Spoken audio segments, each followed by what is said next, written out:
देखो यार, जो लोग सरकारी नौकरी की तैयारी कर रहे हैं वो तैयारी करना छोड़ दें या सिर्फ यूपीएससी की तैयारी करें, नहीं तो आप अपने पैर पर कुल्हाड़ी खुद मार रहे हैं। एसएससी के चेयरमैन गोपाल कृष्णन का ये बयान सुनकर इतना गुस्सा आ रहा है ना कि मैं आपको बता नहीं सकता। गोपाल कृष्णन सर कहते हैं कि जो सिस्टम में गड़बड़ियां हो रही हैं सेंटर पर, जो सिस्टम चल नहीं रहे हैं, जिसमें सॉफ्टवेयर ग्लिच आ रहा है, कभी टेक्निकल ग्लिच आ रहा है, कभी कनेक्टिंग इशू आ रहा है, वो इसलिए हो रहा है क्योंकि सेंटर वाले जो है वो सही सिस्टम नहीं दे रहे हैं और उन्होंने जबकि सही सिस्टम दिखाया था। तो सवाल सबसे पहला ये उठता है कि सर क्या ये तय बच्चे करेंगे कि सिस्टम सही है सेंटर पर या नहीं है? और अगर सेंटर पर सिस्टम सही नहीं है, बच्चों को तय समय पर एंट्री नहीं दी जा रही है, तय समय पर एग्जाम नहीं दे पा रहे हैं, तो फिर ये जिम्मेदारी किसकी? और अगर इक्विडिटी ये चीजें सही से नहीं करा पा रहा है तो उसको फिर टेंडर क्यों दिया गया? सबसे बड़ा सवाल। क्या बच्चे ये बहाना सुनने के लिए बैठे हैं कि सेंटर पर सिस्टम सही नहीं मिला, इस वजह से गड़बड़ी हुई पेपर में? ये तो कोई बात नहीं होती, ये तो सीधा सीधा बहाना है बस। और ये बहाना भी ऐसा है कि जो सिर्फ बचने का एक तरीका लग रहा है। आप सोचिए, किसी छोटे बच्चे को भी ये बात बोलेंगे तो वो हंसेगा कि अगर किसी सेंटर पर एग्जाम हो रहा है और आप गलती मानने के बजाय ये बता रहे हो उस सेंटर पर सिस्टम ही सही नहीं था, क्योंकि सेंटर वालों ने सिस्टम सही तो दिखाया लेकिन दिया नहीं, तो ये रेगुलेट कौन करेगा? क्या ये क्लास 3rd 4th का एग्जाम हो रहा है किसी स्कूल में? एसएससी का पेपर है, कोई मजाक नहीं है। ग्रुप पीसी का सबसे बड़ा एग्जाम होता है इंडिया में। ये भारत में मिडिल क्लास के सबसे ज्यादा लोग एसएससी का ही एग्जाम देते हैं और उसके बाद एसएससी के चेयरमैन का ये बयान कितना दुर्भाग्यपूर्ण है, आप इसका अंदाजा इस बात से लगाइए कि एसएससी सीजीएल 2025 का जो एग्जाम 12 सितंबर को शुरू हुआ था, उससे लेकर अभी यानी 17 सितंबर तक हर दिन करीब 30 से ज्यादा सेंटरों पर पेपर कैंसिल हो रहा है। अगला वीडियो देखिए, ये आज का है।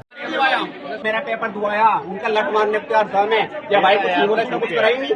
पागल पड़ रहा है यार, बता दे कैंसिल हो गया पेपर। और ऐसे न जाने कितने वीडियोस हर रोज सोशल मीडिया पर वायरल हो रहे हैं। बच्चे गुहार लगा रहे हैं कि एसएससी अब तो जाग जाओ, इक्विडिटी में गड़बड़ियां हैं, वो एग्जाम सही से नहीं करा पा रहा है। क्या इसीलिए इक्विडिटी को सस्ते में टेंडर किया गया? क्या इसीलिए बार बार टेंडर सिस्टम में बदलाव किया गया? सिर्फ किसी को फायदा पहुंचाने के लिए न जाने कितने बच्चों का भविष्य बर्बाद हो रहा है। जो गरीब बच्चा है, जो ट्रेन पकड़कर 500 किलोमीटर दूर पेपर देने जा रहा है, उससे पूछे जब पेपर कैंसिल हो जाता है तो क्या हाल होता है। जब सिस्टम नहीं चलता है तो उसके परिवार पर क्या बीतती होगी जब वो दोबारा घर जाता होगा, अपने परिवार की शक्ल नहीं देख पाता होगा, क्योंकि परिवार वालों की उम्मीद ही ये सरकारी नौकरी है जिसके वो पेपर देने जा रहे हैं। और ये दर्द वो लोग नहीं समझ सकते जिनके बेटे विदेश में पढ़ रहे हैं, जो मंत्री बन चुके हैं, जो गाड़ी में घूम रहे हैं, जो एसी वाले कमरे में रह रहे हैं और एसी वाले दफ्तर से बैठकर अपना फरमान दे देते हैं। सच्चाई यही है कि अगर सरकारी नौकरी की तैयारी कर रहे हैं तो थोड़ा सा सोचिए समझिए, और अगर लग रहा है कि आप नहीं कर सकते हैं, आपके अंदर कैपेबिलिटी नहीं है वो, तो प्लीज अपने लिए कोई दूसरा ऑप्शन ढूंढिए।